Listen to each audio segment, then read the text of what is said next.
pelvic organs.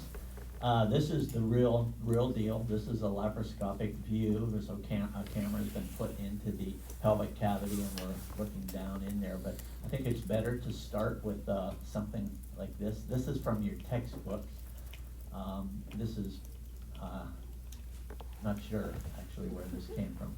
But first of all, let's go over this just because this is maybe most straightforward. So let's get our relationships here, just get oriented to this. So we're looking kind of from the anterior aspect, but we're above the pelvic organ. So this flap of tissue right here would be the anterior abdominal wall that's been dissected away. And now we're looking into the abdominal cavity. This would be the sigmoid colon here, going down over the pelvic rim to be continuous with the rectum.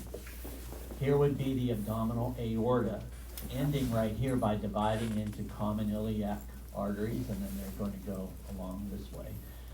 Anteriorly, we'd be right at the region of the pubic symphysis here. And if we go just posterior to that, we see the superior aspect of the urinary bladder. So that would be covered with peritoneum now. So that, because it would be subperitoneal. So the parietal peritoneum is right here on the abdominal wall, but it's going to go down and reflect over the bladder. It'll go down the posterior aspect of the bladder and then reflect up the anterior surface of the uterus right here. This little space down there is called the vesico-uterine space. And then the peritoneum, now it's going to be part of the broad ligament covering the uterus. It goes over the top of the uterus, down the back side, and then reflects onto the rectum and the posterior abdominal wall. This is the recto-uterine pouch, or pouch of Douglas, back here, posterior to the uterus. And then at the superior end of the uterus, we see the uterine duct coming out here, and of course it would be covered by peritoneum. That would be the mesosalpinx, and here's the ovary. And then the round ligament is attached to the superolateral margin of the uterus also, but you can see it goes laterally and then anteriorly to the deep inguinal ring. Okay, and then this is kind of just the same thing. There's one other thing that well, a couple other things that I'll mention here. One is this fold right here. So here again, just to get oriented, here's the bladder. You see the apex of the bladder there, where it's attached to the anterior abdominal wall. Here's the vesico-uterine space right here, separating the bladder from the uterus. And then posteriorly, we have this deeper pouch, the pouch of Douglas, or recto-uterine pouch. And we can see it's very deep, and it's bordered by these sacrogenital folds. This is peritoneum that's reinforced by a lot of connective tissue that would be just beneath that peritoneum. It actually forms what's referred to as a ligament. Again, not a ligament going from bone to bone, but a ligament just made up of peritoneum and connective tissue. So that would be the sacrogenital fold right there. I think there's another space that I haven't mentioned before, but if we go anteriorly now and look in front of the bladder and actually to the side of the bladder here, we see a left and right paravesical fold. So vesicle, or here it's called vesicular or vesicle, that is a term that's referring to the urinary bladder. And there's just a characteristic space. You can't quite see it in the real thing because our view is too limited. But this would be the area of the paravesicular fossa right here, this little depression. So the other thing that's mentioned here is the cardinal ligament, another ligament. I'll just give you a preview of what we're going to be talking about. So the uterus has a pretty big job of, it's a big organ, it gets pregnant, and it needs a lot of support. Okay, so one of the things that helps it stay in place is the round ligament, but that's not the main support. Actually, the main support is probably another organ we haven't talked that much about, a pelvic diaphragm. Maybe we mentioned that in one of the pelvic diaphragm. But there's this other ligament called the cardinal ligament, or transverse cardinal ligament sometimes it's referred to. So that is a ligament that's made up of peritoneum, but that the peritoneum of the cardinal ligament is covering an artery and a vein. The artery is called the uterine artery, and when we get to the blood supply to talk about the arterial supply of the uterus, we're going to be talking about the internal iliac artery. So you know about the common iliac artery, right? It's going to divide into external iliac.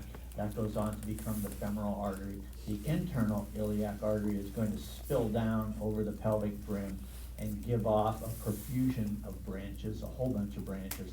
One of them is the uterine artery.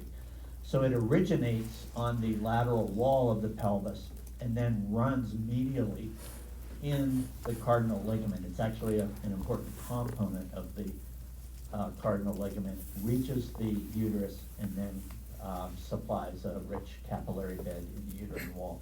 That uterine artery and the rest of the supporting tissue that make up that cardinal ligament are a very important part of supporting the uterus, keeping it in place. So now, just to look down, I know the perspective is limited here, but I think you can kind of see where we are here, where the camera is not including the superior end of the urinary bladder, which would be out here in this region. So this is actually the superior end of the uterus right here. Here's the, so we're looking posteriorly back here now towards the rectum and the sacrum back here. Here's the oviduct. And I guess on this side, you nicely see the ovary here, this white area. This would be the ovarian ligament, ligament of the ovary. Right here, we don't see the round ligament coming off here, but it's just out of the view right here, just anteriorly to the attachment of the oviduct. You see it in this diagram right here, and you also see it right here. And then the other thing that really stands out right here are these sacrogenital folds. This would be the pouch of Douglas in here, and it goes over this edge of the sacrogenital fold and goes down into this region. You see how deep that is. Okay. So that's again an overview of the relationships for the reproductive tract here in the female. So let's look now at, now we'll start with the production of ova. So, and then just follow the course of the trails of the oocyte. So in the male, just to contrast what's going on here, the male was busy in the seminiferous tubules making millions and millions and millions of sperm. In females, meiosis begins during embryonic and fetal development, and then these cells that are going to become mature ova go into a meiotic arrest. And so a female newborn actually has all the oocytes already produced and stored in the ovary, and then when they reach puberty, with the onset of each menstrual cycle, a small number of those oocytes begin to mature, and that goes on until there aren't any more oocytes left. So that's what's taking place in the ovaries, and of course I mentioned the ovaries are producing estrogens and progesterones, and those hormones are required to maintain this tract and also to maintain the ovaries. And you can see the reproductive tract of an adult, premenopausal, you see these large active ovaries, and then after menopause, when the hormone levels decrease, the size of the entire tract shrinks, but also especially the ovaries. They're still producing hormones, but not to the degree that they once were. Okay, so I think we've talked about these ligaments already. Unless you have any questions, I think that's pretty straightforward. The blood supply, we've mentioned that. Just to reiterate, the ovarian artery coming off the anterior surface of the abdominal aorta, way up by the origin of the renal arteries, and then they travel down along the posterior abdominal wall, they're retroperitoneal, and they go over the brim of the pelvis. Within that structure we call the suspensory ligament of the ovary. And they reach the ovary, like you see right there, and right here where it's taken apart. And the artery will supply the ovary. There are also connections between that ovary with some branches supplied by the uterine artery that supply the oviduct. So the ovarian artery is also gonna supply the ovary plus some adjacent tissue.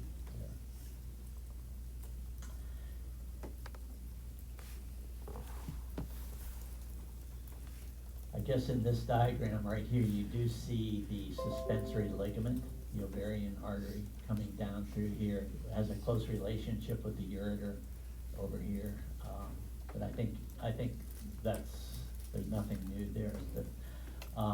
So this gets into the histology, so I won't be emphasizing this, but the inside of the ovary is described as having a cortex, an outer layer of cortical material. That's actually where the developing oocytes are located. And then it also has a medulla, and that's the place where arteries come in little tributaries from the ovarian artery come in and supply the venous, or the capillary network that supplies both the tissue of the medulla and the surrounding cortex. So the surface epithelium, that's kind of interesting.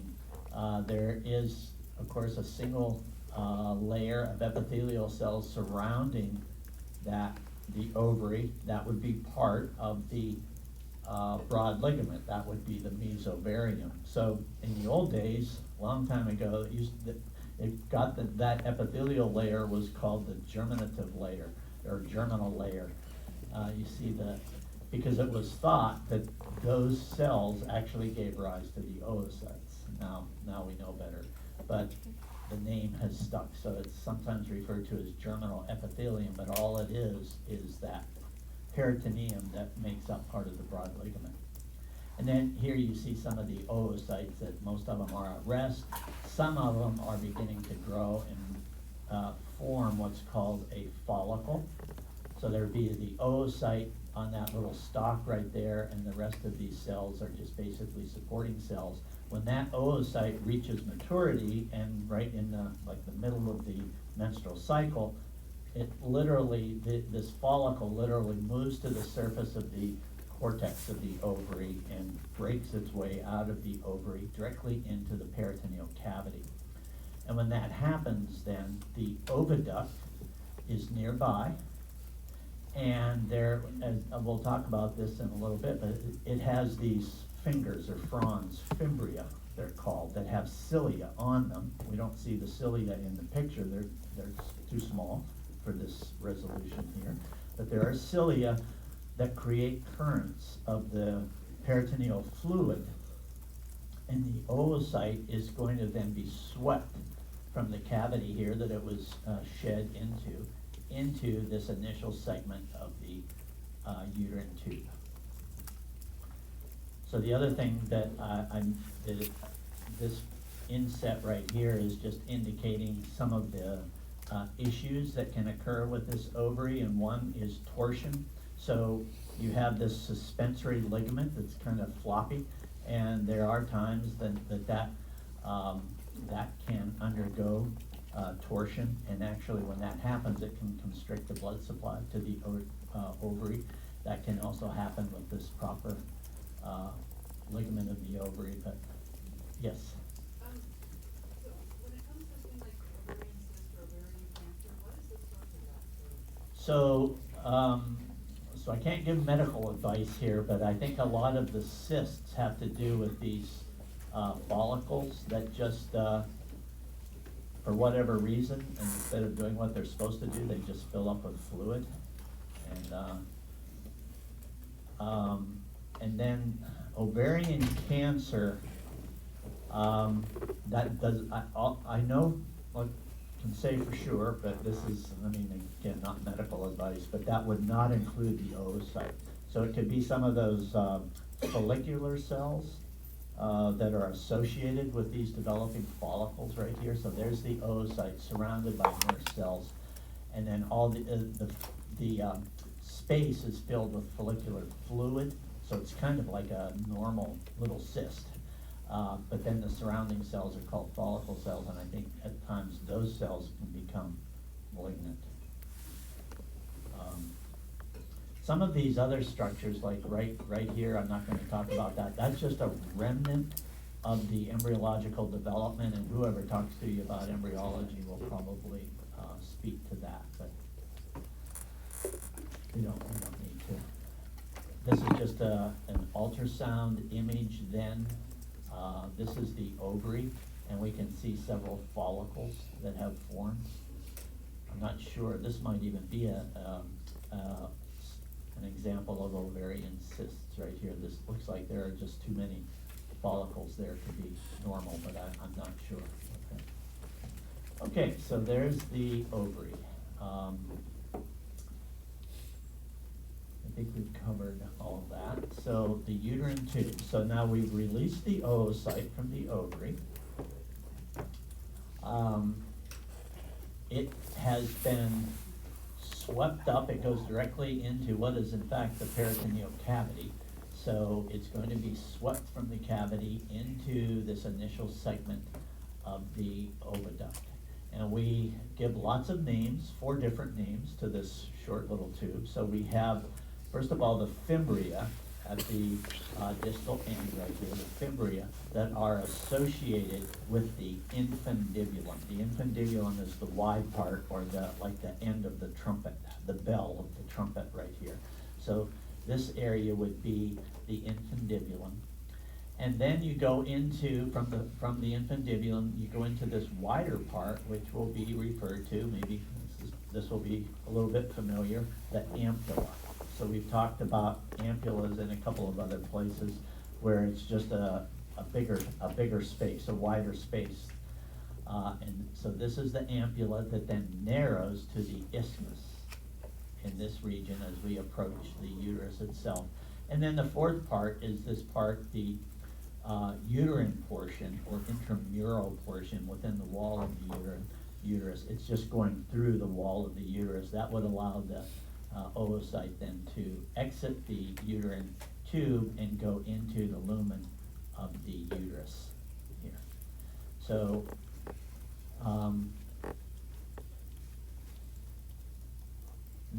I guess points of interest here are, of course, you have the fimbria that are controlling the uptake of the oocyte. If fertilization is to take place, it will usually happen in this ampulla, in the ampulla region of the oviduct.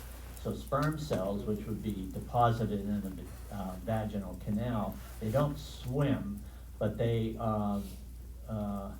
there are contractions, movements of the tissue that take them through the uterus into the uterine tube, and then into this region of the ampulla where fertilization takes place. You get the formation of a zygote. I'm not going to be asking you about these embryology terms, but then that zygote will begin to actually undergo mitosis, form a 2-cell embryo, 4-cell embryo, and then it's hours or even maybe a couple of days for that oocyte to exit the uterine tube and go into the lumen of the uterus, and it's going to, we'll talk about this in a little bit, but it will actually, if it implants successfully, it will actually burrow its way through the mucosa lining the lumen of the uterus and begin to develop there into a fetus and all the placenta. I guess the other things, I think we've covered all of this material right here. We talked about the broad ligament mesosalpinx. You can see one way of visualizing the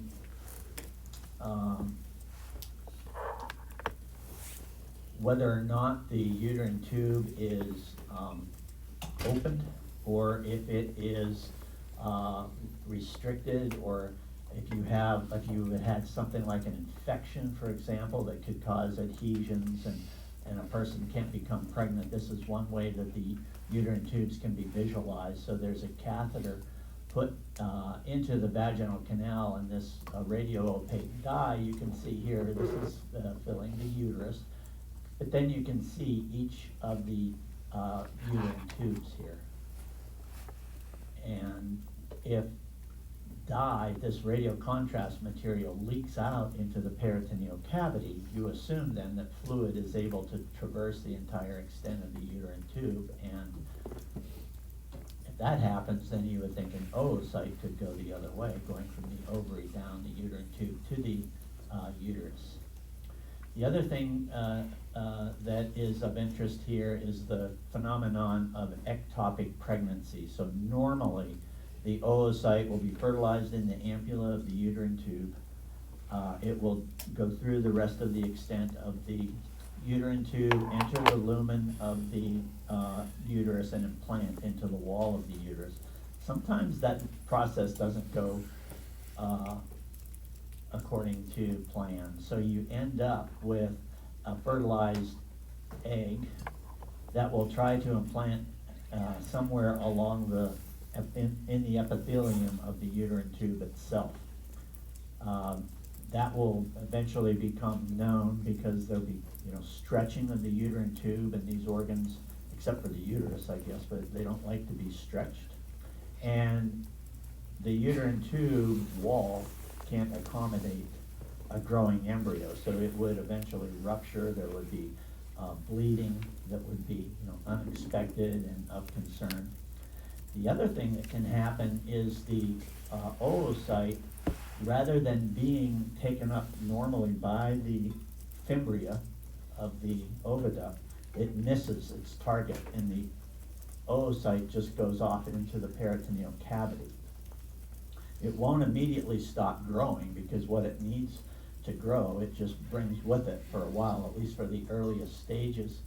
And so you end up with an embryo growing in the abdominal cavity. That will eventually, that wouldn't necessarily lead to bleeding that would follow through, blood that would follow through the uterine cavity and vagina and then to the exit, but this would end up being, I would imagine it's just the pain that brings this to the attention of the